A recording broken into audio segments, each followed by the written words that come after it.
Good morning, Idaho. Hope you're having a wonderful morning, afternoon, or evening, depending on when you're listening to this. Welcome to the Local Yokel Idaho podcast, where we talk about what is going on in the wonderful state of Idaho. Welcome. I can guess that the title of the episode kind of caught you there, but don't worry, we will deliver on the clickbait there. I'm not lying. We'll be talking about how Californians are not to blame for Idaho's political problems, how Idaho is helping in the race to Mars, the new space race there, fun facts about a lesser-known Idaho animal. Please join us for that and so much more in the Quickies this week.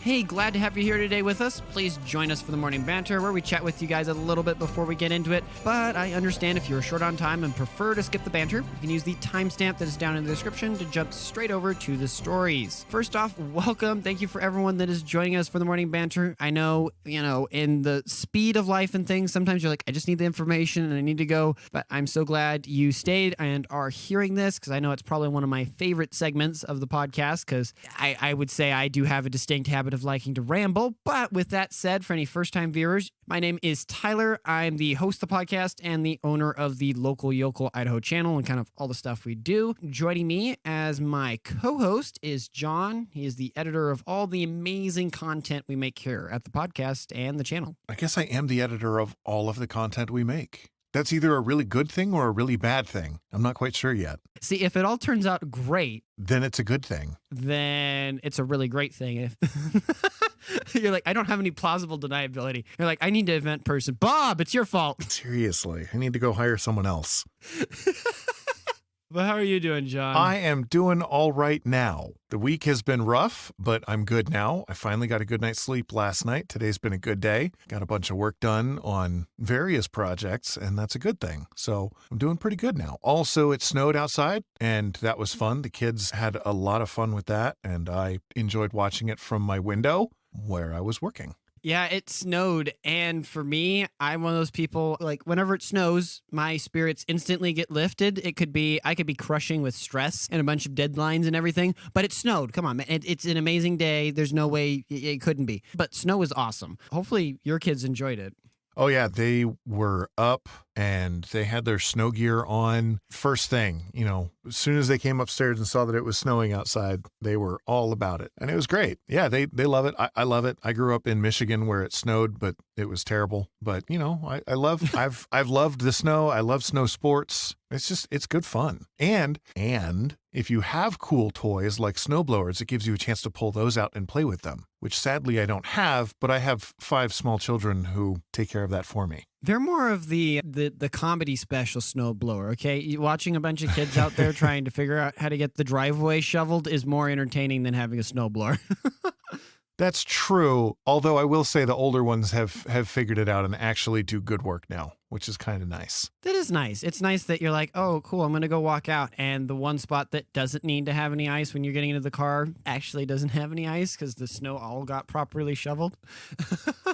Yeah, no, they've learned to do a good job. And then my son will even go around the neighborhood and he'll start with the houses next to us, and then he'll go out another time and do the houses next to them, and he'll just kind of go and shovel snow because he likes doing it.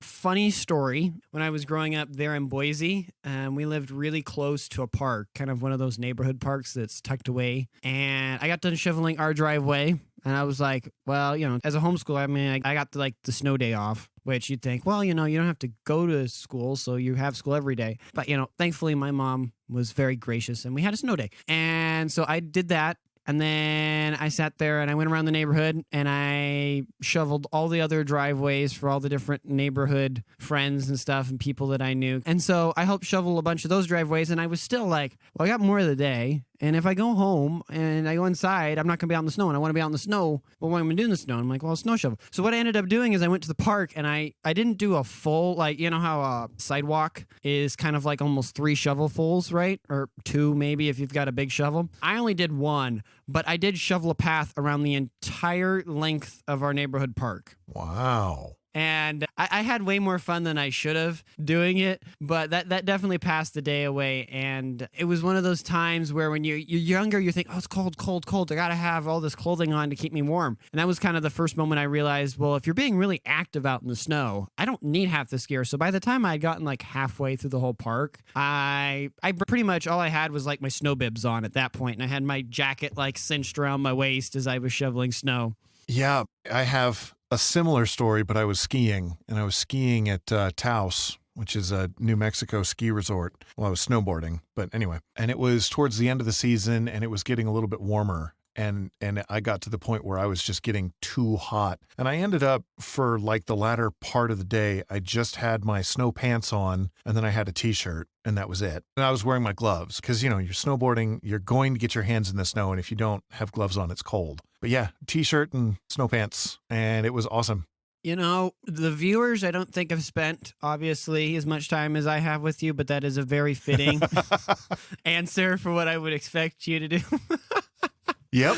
But one thought that did enter my head as we were talking about this, and I know you'll be able to probably answer this, is that for people who grow up in snowy conditions, there are different types of snow. There's like the soft snow, like the sands. You've got like sandy snow where it doesn't really squish or compact. The moisture level's low in it. And then you have like the high moisture type of snow where that stuff, you can make igloos almost out of it. What types did you experience kind of back there in Michigan? Mostly it was the heavier, wetter type. Because it's more humid there and it doesn't get as cold, it would be that type. Now, when we were living in Wisconsin, though, we got a lot of the really light, dry snow. It gets so cold there that when it snows, it warms up enough so that it can snow. It's super dry and super, it's just powdery, like you said. And I will say, if you're looking to ski or snowboard, that's the best snow to be on because that's just fun. I could totally see where that would be really nice for snowboarding or skiing because you can kind of just glide across it and you're not like trying to stick. If you're able to find some fresh, dry powder, it's glorious. I have no doubt. Plus, probably crashing into it and then the whole poof is the thing that comes to my mind. Yeah, it's much nicer to crash into fluffy, dry snow than it is wet, gross, watery snow. That's just no fun. Yes, you're just like, wham. It's like doing a belly flop at the pool.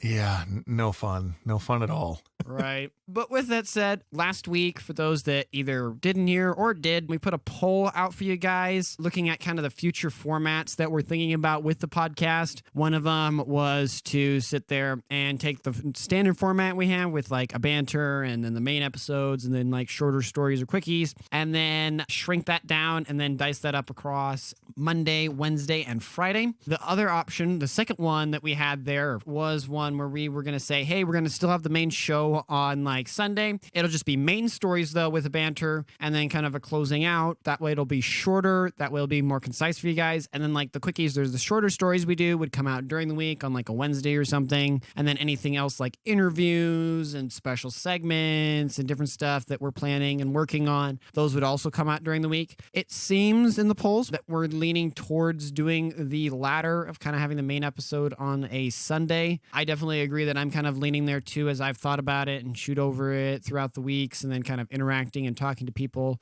But if that's not what you want or didn't know that we were running this poll, please do go out. I think most of them end on like Monday or Tuesday. So assuming the podcast comes out on schedule on Sunday. So you guys should have an opportunity. If you disagree with that, please go and vote. Main way that we're trying to figure that out. And I think that closes out for the banter, unless, John, you want to share some wonderful tips about migraines. Don't get them. That's the biggest tip I've got.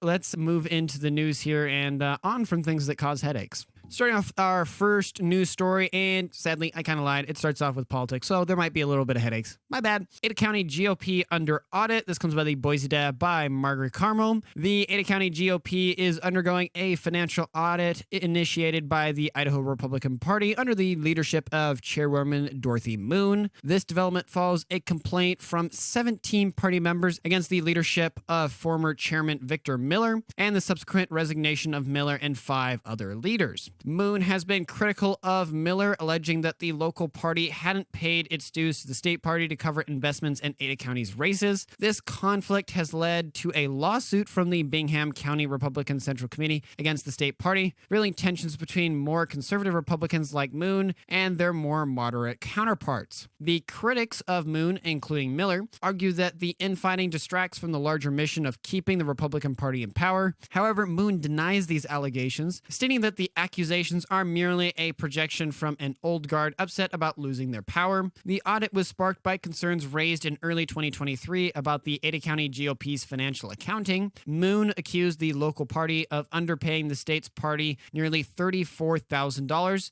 And in April, 17 members of the Ada County GOP wrote a complaint to Moon alleging issues with the finances of the local party, prompting a evaluation of the Ada County GOP's budget. This ongoing audit and tensions within the Idaho GOP could have significant implications for the state's politics, potentially affecting the party's unity and ability to maintain its power. Which, before we started recording, John, you mentioned that you actually were at this meeting where they voted on a bill or whatever as a resolution. I'm not sure what term to exactly put to it there, where Ada County wasn't going to actually be paying its dues to the main state party. I was. It was interesting. It's the one Ada County Republican Party meeting I went to. I was dragged there by one of the elders at our church, actually. It was a big deal. There was a whole lot of conversation that happened. It was hilarious. And the guy that brought me, he's a stand-in or an alternate for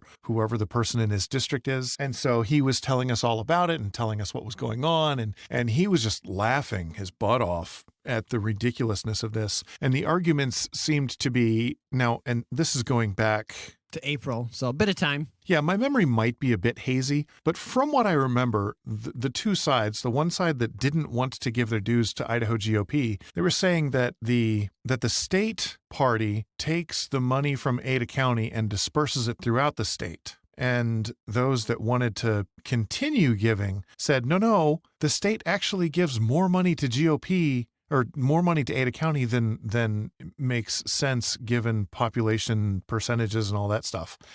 And it just made me laugh because both sides were saying completely opposite things, and then everybody voted and it got out of hand and it was hilarious. So I enjoyed that very much. Yeah, to be honest, I've been to, I think, one of the Ada County ones. I regularly attend the Canyon County, which is where I reside, being involved in that. That's pretty par for the course with some of the meetings, especially if there's a contentious issue. There'll be this person trying to make sure this is being accountable, and then the votes will be close and stuff, and I would expect nothing less with it. But yeah, the argument that here again, John trying to remember over time might not be one-to-one if someone's listening out there that's, from the Ada County committee and from different districts that might object. We're not saying it's gospel. That what happens is that Ada County, obviously, is a very important county in the rest of the state. So a lot of political effect is there. And so obviously a lot of money that's generated around the state is going to be diverted towards places where the Idaho GOP is fighting battles, right? If you're fighting a war, you're going to fund the front lines. And so a lot of the money that's generated in the state, be it especially, I know even over in Canyon County, which obviously is very populated, gets spent a lot of it to help Ada County to try to go out and let people know, get people informed, to support different people running for offices so that Ada County specifically doesn't flip, that it has more of a Republican majority, which is generally more helpful for the party. So Ada County Central Committee, by saying that no, we're not gonna pay the dues to the state party, well, that money is gonna almost 100% boomerang back to you. The main reason you're paying it is, for lack of a better word, is just homage of that. Okay, yeah, we're part of the Idaho GOP, and part of that is that we all work together. We're not above each other. We're all working together for conservative values within the state. And so part of that is that there needs to be a war chest that can be distributed between other areas of issue where those funding is needed. Well, in this case,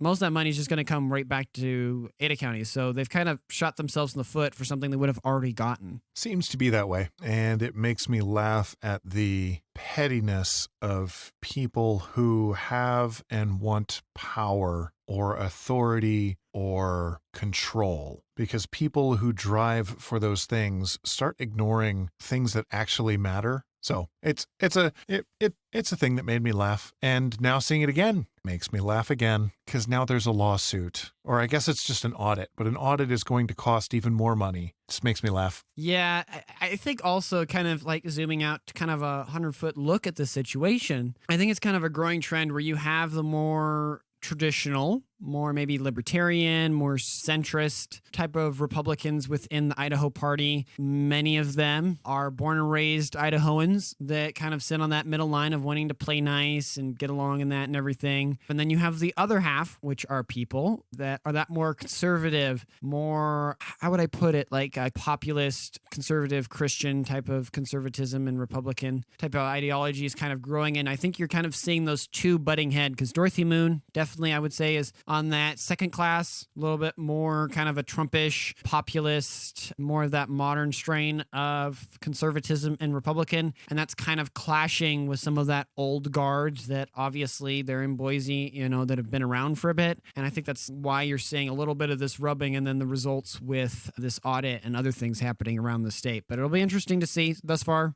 I think Dorothy Moon's done a good job handling it all and choosing the right battles to fight and letting other ones go. But it will be interesting to see as time progresses.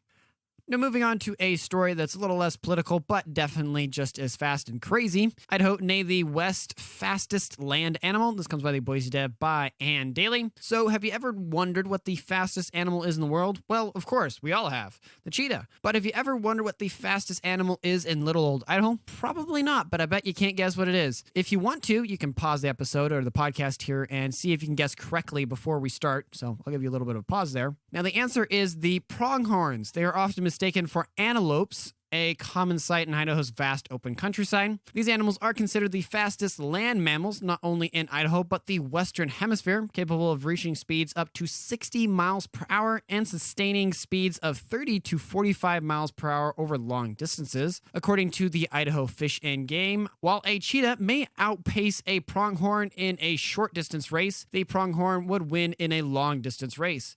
Their primary predators are bobcats and coyotes, which mainly target young pronghorns. When pronghorns sense danger, they alert others by sticking up the white hairs on their rumps, a signal that can be seen from miles on a bright day. For those of us who may have already thought about it, hunting pronghorns in Idaho can be a bit challenging due to their exceptional hearing, sense of smell, and eyesight. Their large eyes, comparable in size to a horse's, allow them to spot moving objects from 4 miles away. However, they may ignore a person standing still just 50 feet away, as they need to see movement to detect it. Despite being commonly referred to as pronghorn antelope, pronghorns are not related to antelope. They belong to the antelope capertid family and are the only members with no close relatives. Pronghorns are known to be playful with humans, often racing vehicles driving through their habitat, which I know it's kind of a small little detail, but these little things are just fun, and I love to learn about them, and they bring a deeper bit of knowledge about Idaho, especially, I know this is something that's in the Western Hemisphere, kind of North America type of thing, but still, we have these. I've seen them many a time in Idaho.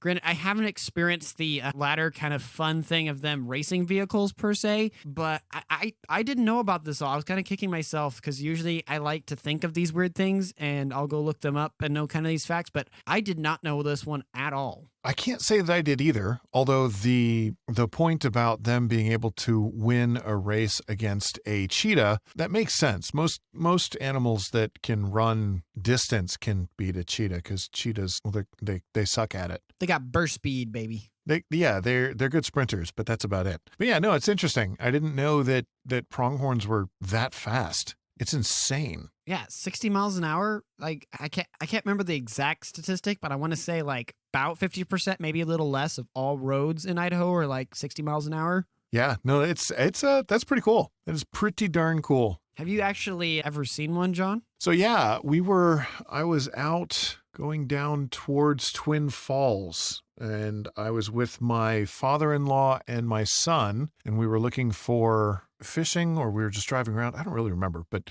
yeah, we were driving around out in the country, and yeah, we saw some pronghorns out there, and it was pretty cool. They weren't doing any moving. They were just standing there eating. It was still pretty cool. Yeah, you don't often see them in the more mountainous areas of the state. You usually find them in the plains area. I know I've seen some of the mountain goats, which those are really, really pretty to see. I remember we were one time going over there by, what was it? Brownlee Reservoir, and we were going off fishing, me and my grandpa, and we came around a turn, and you have those kind of steep slopes as the road's kind of been carved out of the mountain. And then just right there on the slope, like almost 90 degree, was a mountain goat just looking at us like, hi. Nice. I was like, well, hello to you too.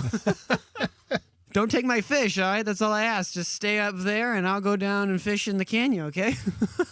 That's funny. But yes, a fun trivia fact for any of the kids listening that you could share with your friends, or something that all you adults out there, especially the homeschooling families, will probably love to learn and add to the general wealth of knowledge that we all love to have. Well, as a transplant to Idaho myself, this next story is one that piques my interest. This is Idaho's Newcomers, a Republican majority. This comes from KTVB7 by Joe Paris. So, diving into a topic that's been a hot conversation among Idahoans for years, the influx of out-of-state voters moving to Idaho, particularly from states like California, and the effect they're having in the state of Idaho. Newly released voter registration data from the Idaho Secretary of State's office, however, paints a different picture than what many Idahoans have been saying for years. Of the nearly 119,000 current Idaho voters who moved from another state, a strong majority registered as Republicans after settling in Idaho. California, often seen as a liberal stronghold, has sent the most people to Idaho over the years, with almost 40,000 current voters coming from the Golden State. Surprisingly, though, 75% of this group registered as Republican voters once they established residency in Idaho. This trend holds true across the board, with 48 out of 49 states, Vermont being the exception, contributing a majority block of Republican voters to Idaho. Overall, 65% of new Idaho voters from other states registered with the GOP. Dr. Jeff Lyons, lead of the Boise State Political Science Program, confirms that this data aligns with their survey data. However, it's important to note that the data comes with some caveats. The voter registration counts only track adults who actively registered after moving to Idaho and don't account for people who chose not to disclose their previous out-of-state address. Which, before we hit the record button here, me and John were kind of teasing that we definitely had some interesting thoughts on this, and I most certainly do, because as a born and raised Idahoan, I can't tell you how many times I've heard those Californians, they're the ones to blame for changing things or something thereof.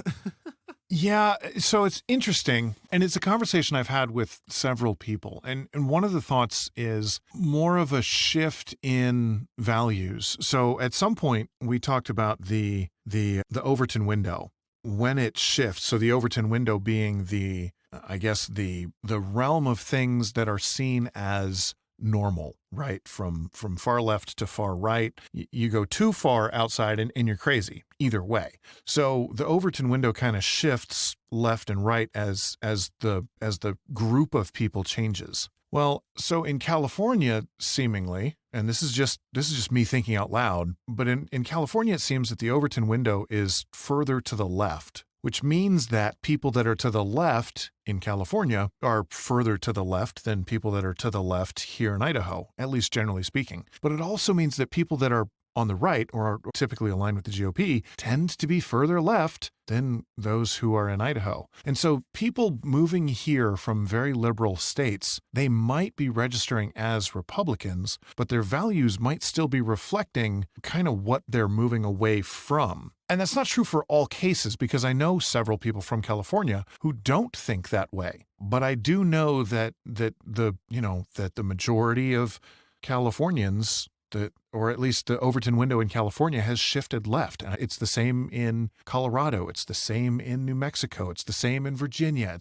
It's the same in so many places where, yeah, we might be getting GOP voters, Republican or GOP doesn't necessarily mean traditional conservative. And so that's where I find these statistics interesting, but also they're only painting a part of the picture. Right.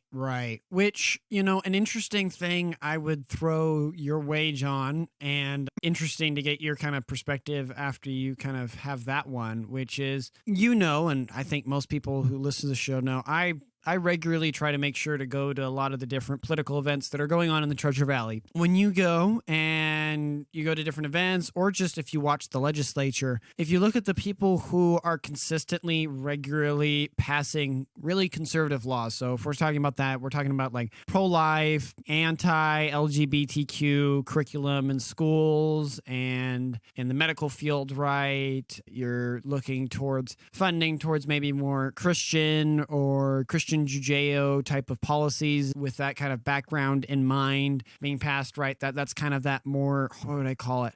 That more traditional conservative that you've seen throughout the rest of American history. A lot of those people are either recent transplants or people that came from out of state at some point, or at least left and then came back. And when you go to a lot of different meetings and stuff, most of the people that are pushing for those really conservative values generally, not all the time, are all out-of-staters, especially Californians that have come with a fire and passion to be like, I knew what I came from, and I don't want that again, and so I'm getting involved now so that I can get ahead of the ball. I'm not saying that's the case for all of them, but then on the flip side, if you're talking about those that are kind of getting in the way of certain policies, the senators that are voting against abortion banning laws, the senators that are voting against bills that would get rid of, transgender stuff in public or yada yada, a lot of those are locals that were born and raised here a lot of the time. Not all the time. I'm not saying universally, but generally in my experience and observation, that's what occurs. Yeah, and that makes sense to me. I will say it's interesting looking through the data. So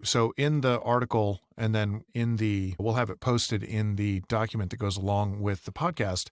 With the show notes. Yeah, in the show notes. Thank you. There are two links. One to the story from KTVB7. The other one is to an Idaho.gov site where it actually shows a map of the states. And it's interesting to see where people are moving from and what people are moving from where are registering as what. Yeah, this is the kind of the Idaho Secretary of State's. They made a kind of visual chart of all this for the report that came out here recently, and that's what prompted the article and everything, which you can go and you can hover over each state, and then it'll give you, the percentage of Republican, Democrat, unaffiliated, and other that came from that state to Idaho, including the number. And then if you want to click on that state, and then you can even get a map by like counties. So in this way, you can actually even see, which counties, what areas of California the most amount of people are coming from on those maps. Yeah, and so it's interesting kind of looking through it at various places I've lived, who's coming from where and how are they registering.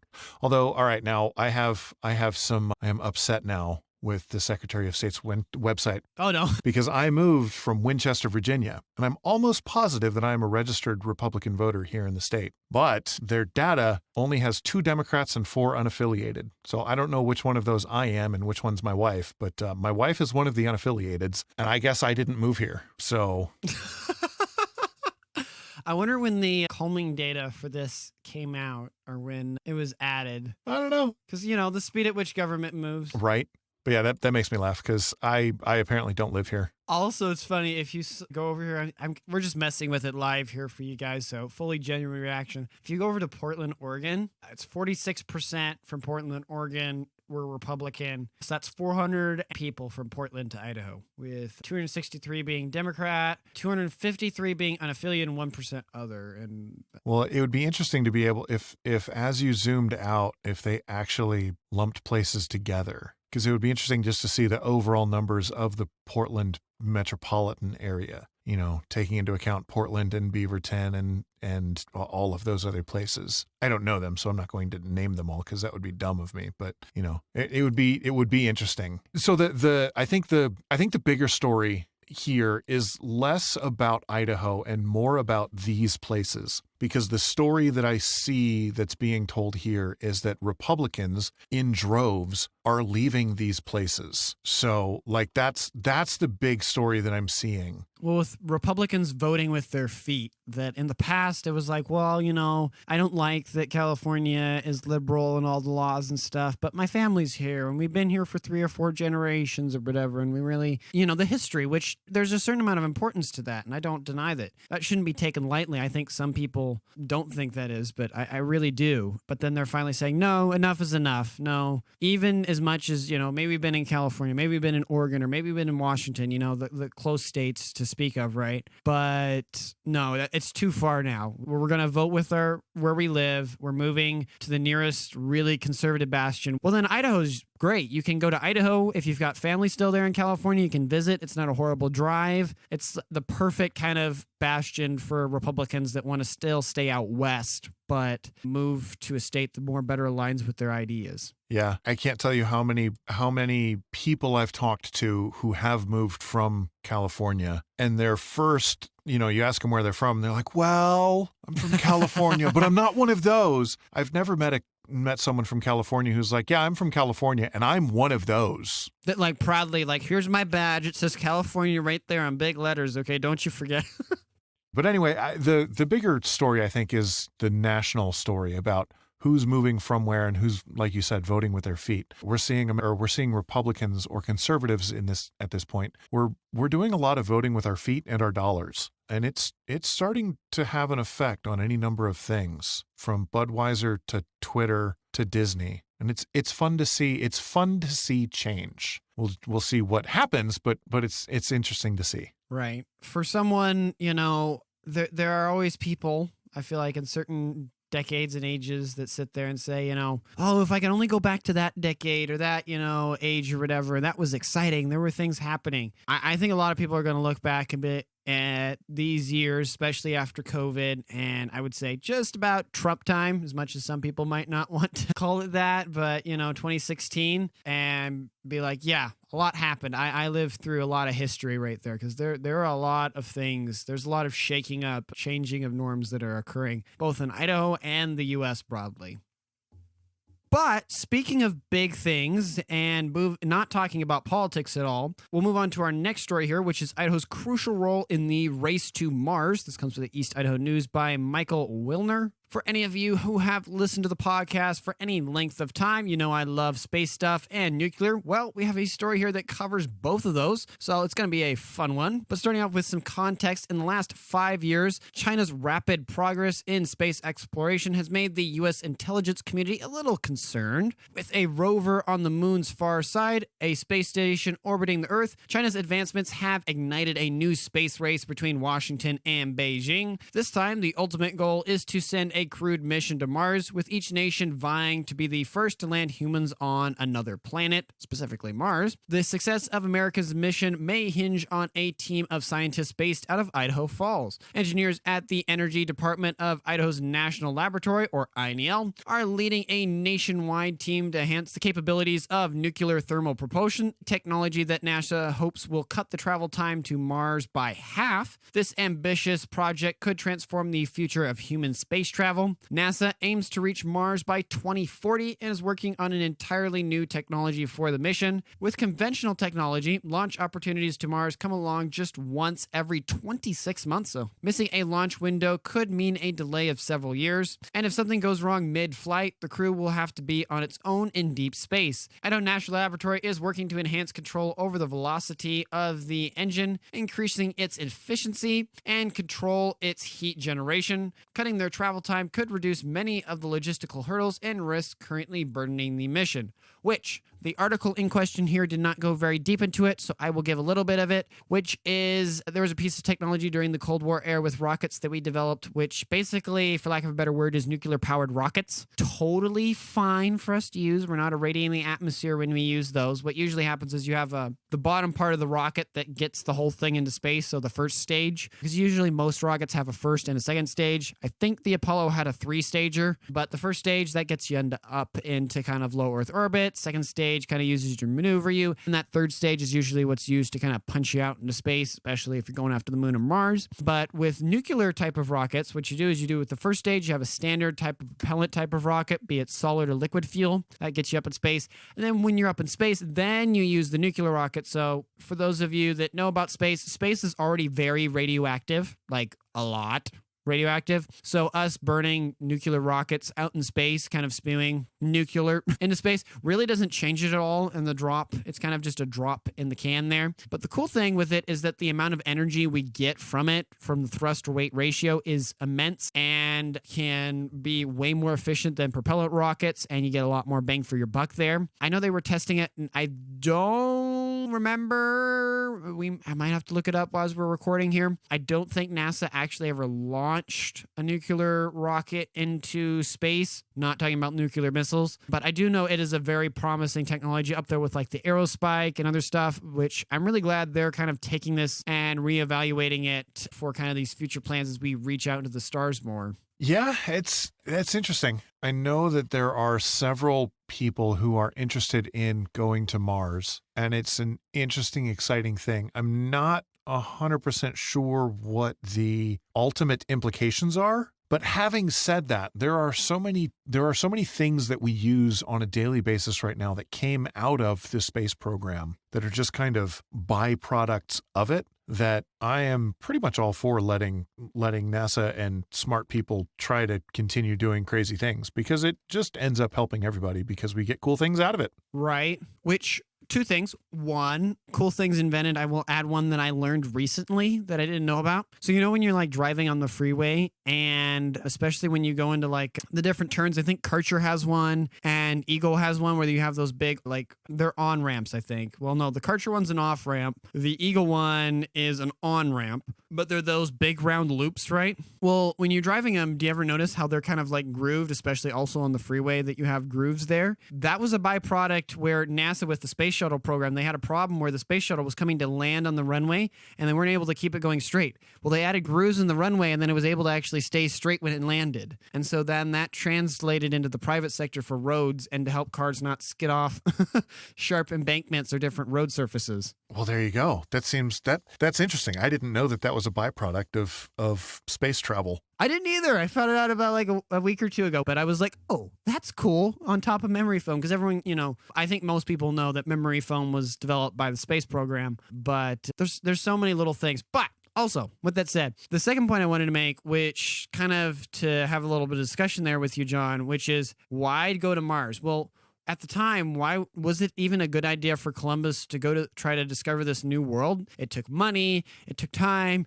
You get there, yeah, it's more land or whatever else, but it's super expensive to get there. It's super dangerous to get there, right? All these negative factors, but look at the payoff that it gave us. Yeah, but as a counter to that, at least the popular narrative, and I don't know how historically accurate this is because history isn't necessarily as clear as I'd like it to be, but I know the popular narrative wasn't that Columbus was trying to discover a new land, but it was that he was trying to discover a new route to China, or actually India, not China, to try and make the trade with India be more affordable. And he just kind of happened upon the Americas, and then everybody started coming here. So Columbus might not be the greatest example, but a lot of the explorers that came after him might be even better examples. But going back to Mars, though, I don't see the end result. I don't see what the benefit will be. Not that I don't see that there will be one, because Columbus couldn't have seen what the benefit of discovering the Americas would have been. And so, the future is always cloudy for us now.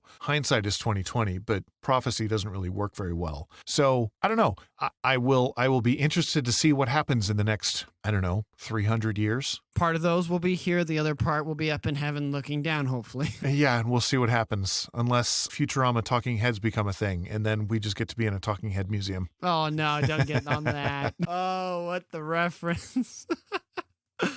But I think one thing, maybe is before we close this segment, and I know you're not against or whatever else, but can we both agree that going to the moon and having a permanent presence there is a beneficial and good thing for humanity? Even that we can actually even see the benefits of. What do you mean by permanent presence? Permanent presence is that, just like, for instance, we've had a permanent presence in low Earth orbit with humans on the International Space Station. With the moon, meaning you have people regularly there. That it's not that, oh, there's a couple robots roaming around. No, there's actual humans there doing things. Right. So I know on the ISS, we've done a lot of science.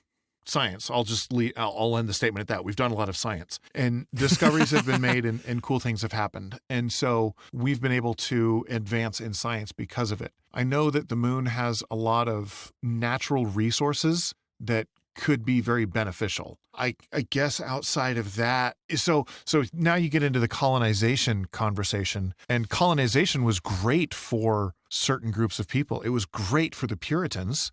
It was great for the French who went to Canada and French who went to Louisiana. So colonization can be great for a lot of people because it gets them away from the tyrannical governments that are currently squeezing them. And that's a thing that we could potentially be seeing right now. There's a third thing I'm seeing with the moon. I don't know if you see it. Not off the top of my head. Well, if we ever want to do more things in space, the moon is almost like God's like, hey, I'm going to put this like really big small planet that orbits you. And it's going to be this like amazing thing that has almost no atmosphere and very low gravity. So it can be like the perfect refueling and launch pad into the rest of the galaxy. Okay, now that can make sense if we're using the moon more as a space station. It's already there. We don't have to build it. We don't have to launch a ton of stuff into space. It's there. Also, cool finding, I don't know if you knew about it, but the dust on the moon, it has a higher amount of a certain type of hydrogen that can be used for rocket fuel. So going back to natural resources, like I said, I'm totally down. Ooh, I have another good reason that more space travel would be a good thing. And I said this on a previous episode, but I'll say it again. It means that we could finally look out the window and point to what Earth looks like and say, see, that's the shape that Earth is. And then we can stop having discussions about, is it flat? Is it a cone? Is it a donut? I don't know. We would all know at that point and be able to go, yeah, see, that's the shape. And then that would be the end of that discussion. But you'd have those people that would be like, nope, I'm not getting on that. You know, if I go up there, all the people that go up there, they get brainwashed and then they come back down, and I have the true reality, so I'm going to stay on the ground. Okay, so maybe it wouldn't be the end of the discussion because we do still have Windex guy who's spraying Windex at contrails to make them go away. So, the crazy people will still be out there. But at the very least, skeptics who are at least, who have their head screwed on at least mostly correct, the majority of that argument can just go away. Having said that, I really enjoy flat earth arguments. They're a lot of fun. Oh, they are. They are. In any case, that wraps us up for the main stories, and we'll wrap up the whole episode with some quickies here. Now, moving into the quickies here, these are stories that didn't make the cut to be a main story, but were stories all the same that I think you guys should be aware of. Our first one here is local Idahoan arrested for participating in January 6th. This comes by KTVB7 by Idaho Press staff. In a recent development from Nampa, a local man has been detained by the FBI for his involvement in the U.S. Capitol breach that took place on January 6, 2021. Theo Hansen, 54, faces both felony and misdemeanor charges for his actions on January 6. Hansen's charges include felony offense of obstruction of official proceedings and civil disorder, as well as a misdemeanor offense of knowingly entering or remaining in any restricted building or grounds, disorderly conduct in a restricted area, and violent entry and disorderly conduct on Capitol grounds. Court documents reveal that Hansen traveled from his then home in San Diego to Washington, D.C., and was present inside the Capitol building and on the Capitol grounds on the day of the breach. He was identified on CCTV footage entering the Capitol and obscuring security doors. Hansen's arrest and subsequent court proceedings are an example of how the court system and the left are treating those who were there on January 6th.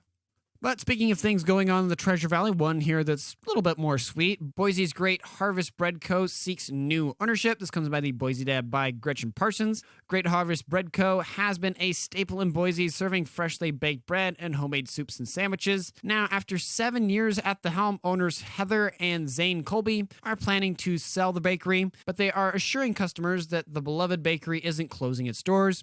Colby has been the custodian of a legacy that dates back to 1982 2022, making their location the second oldest in the Great Harvest franchise, which boasts over 200 locations. As they prepare to move on to other endeavors, including beekeeping, they are seeking someone to continue the bakery's tradition. The transition is expected to be smooth thanks to a dedicated team, including a head baker who have been with the bakery for 16 years.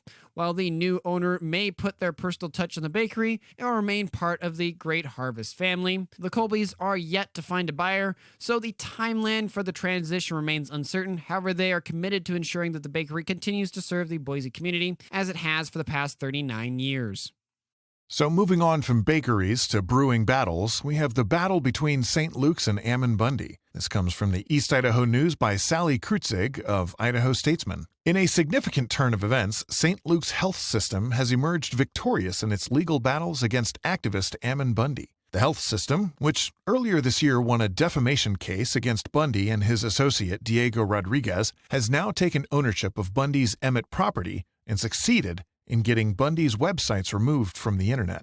The defamation case saw an Ada County jury ordering Bundy, Rodriguez, and their entities to pay $52.5 million in damages for defaming St. Luke's and some of its employees. Since then, St. Luke's has been pushing hard to collect the money and get Bundy and Rodriguez to remove false, defamatory online statements about the health system and its staff. St. Luke's made significant strides this week. When Bundy refused to start making damage payments, St. Luke's went after his assets. They asked 3rd District Judge Brent Whiting to undo the sale of Bundy's home, alleging that he sold it illegally last year to put an asset beyond a creditor's reach, a fraudulent conveyance under the law. Bundy's associate, Aaron Welling, purchased the property, including all the furniture and appliance through his corporation, White Barn Enterprises, for $250,000 last December. However, a Boise real estate agency stated in court filings that the house and property were worth at least $1 million.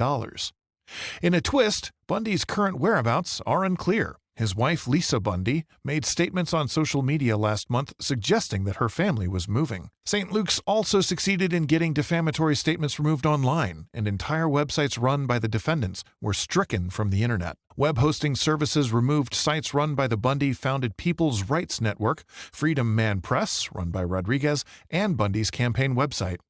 And keeping with the theme of the medical industry, now St. Luke's might be getting their pound of flesh, but Portneuf Medical Center definitely is getting taken out right now. Ransomware attack hits Portneuf Medical Center and its parent company. This comes to the East Idaho News by Logan Ramsey. Portneuf Medical Center in Pocatello, Idaho is currently dealing with the aftermath of a cyber attack that affected its parent company, Audit Health Services. The ransomware attack has impacted all 30 of Audit's hospitals across the country, forcing Portneuf Medical Center to operate with its systems offline. Audit Health Services discovered the attack on November 23rd and immediately took its network offline to protect patients and hospital information. The company is working with federal law enforcement agencies, including the FBI and the Department of Homeland Security's Cybersecurity and Infrastructure Security Agency, to investigate the extent of the data impacted in the incident. This cyber attack is the latest of a series of similar incidences targeting healthcare providers and other organizations in eastern Idaho. As we've talked about over the last couple of months, Mountain View Hospital in Idaho Falls, Madison Health in Rexburg, and the Idaho National Laboratory, as of recently, have also experienced cyber attacks that have disrupted their operations and in some cases leaked sensitive information. As of now, there is no estimate for when the cyber attack on Ardent Health Services will be resolved. In the meantime, Portneuf Medical Center is working to maintain the quality of care for its patients despite the challenges posed by the attack.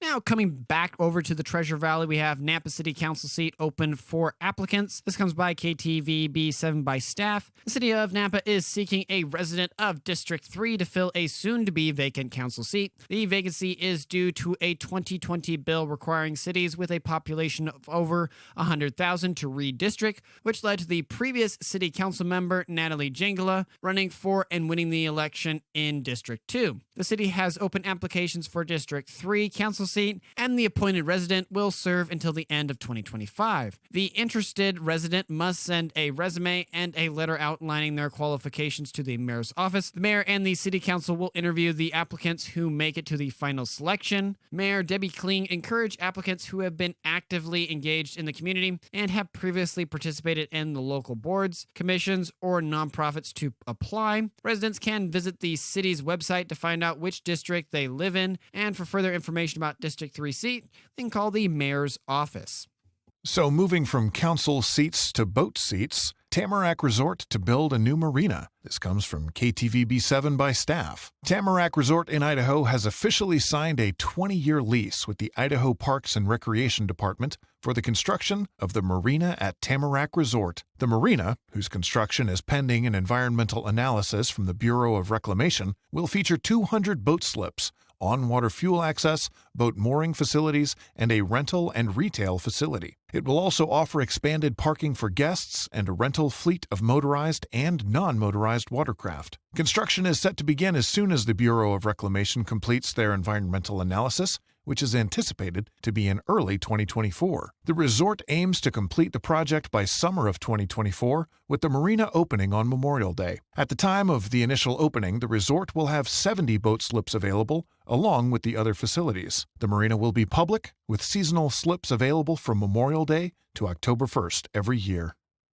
And speaking of motorized things and coming back to the valley and the wonderful weather we're having, a little bit of a less rosy one, fog-induced 30-vehicle collision on I-86 in eastern Idaho. This comes by KTVB7 by Associated Press. A thick layer of fog is believed to be the cause of a 30-vehicle collision on eastbound Interstate 86 near Pocatello. The incident occurred near the Pocatello Regional Airport, where the fog caused visibility to decrease significantly in a short amount of time.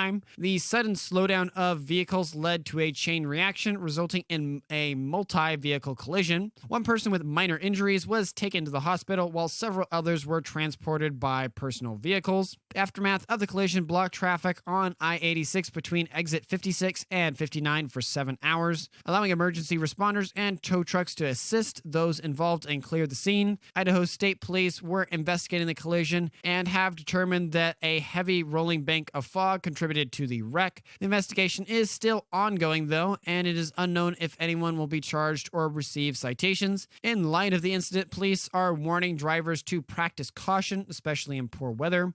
Boise State Police Lieutenant Mike Winans and Justin Smith, spokesperson for the Idaho Transportation Department, emphasized the importance of gradually slowing down when encountering fog and maintaining a safe following distance. All that said, thank you for listening to the entire podcast. I sincerely hope you found it enjoyable and valuable. If we missed any important points or provided incorrect information, please feel free to reach out to us via email at localyocalidaho2022@gmail.com or on Twitter by tweeting us at localyocalidaho. With the small team we have here, we're not able to cover everything, but we do our best to cover the most interesting and important stories. Thank you for your continued support and assistance. That's all for now, and I wish you a fantastic rest of your week. Godspeed.